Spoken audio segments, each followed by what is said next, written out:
Kasus tambang ilegal yang melibatkan Ismail Bolong sedang berproses di Barreskrim. Kasus ini jadi sorotan bermula dari pengakuan Ismail Bolong yang kala itu merupakan anggota Polresta Samarinda. Ismail Bolong mengaku menyetor upeti 6 miliar rupiah per bulan kepada Kabareskrim Komjen Pol Agus Andrianto.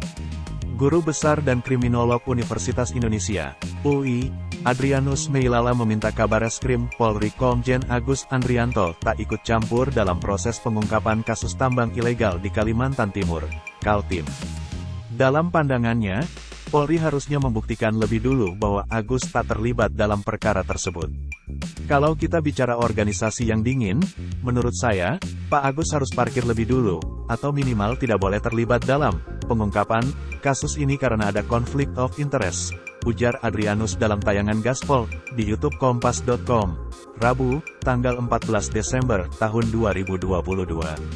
Namun, ia tak yakin langkah itu bakal ditempuh oleh Kapolri Jenderal Listio Sigit Prabowo. Sebab, menurut dia, selama ini Sigit selalu menggunakan pendekatan halus dalam menyelesaikan persoalan di tubuh Polri. Pendekatan itu, lanjut dia, diterapkan agar soliditas di tubuh Polri tak terganggu. Dewasa ini, ketika Polri diserang sana-sini, pendekatan yang dipakai Kapolri dan jajarannya adalah bagaimana agar kapal besar ini tidak oleng, tapi bagaimana agar tenang saja, ungkapnya. Maka, Adrianus menyimpulkan bahwa langkah untuk menonaktifkan Agus sementara tidak akan ditempuh. Pasalnya, hal itu bisa membuat soliditas di internal Polri terganggu. Maka langkah yang saya katakan tadi, agar Pak Agus dipinggirkan dulu, agar kasus ini bisa tenang tanpa ada konflik kepentingan ya susah, tuturnya. Karena itu akan menyebabkan kapal besar ini jadi oleng.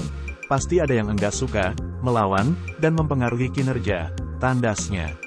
Sebelumnya, Agus dituding ikut terlibat dalam kasus tambang batu bara ilegal di Kaltim. Hal itu disampaikan mantan Kadif Propam Polri, Ferdi Sambo dan diperkuat oleh anak buahnya, mantan Karo Paminal Polri Hendra Kurniawan. Sambo bersikeras mengatakan pernah memeriksa berkas perkara Agus yang menerima uang panas dari aktivitas tambang ilegal tersebut. Agus pun telah menampik tudingan itu.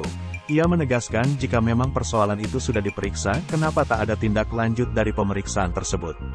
Perkara tambang ilegal ini sudah dalam penyidikan oleh Barreskrim Polri. 3 orang telah ditetapkan sebagai tersangka, termasuk mantan anggota Polres Samarinda, Ismail Bolong. Namun, polisi belum mengusut backing di balik tambang ilegal tersebut.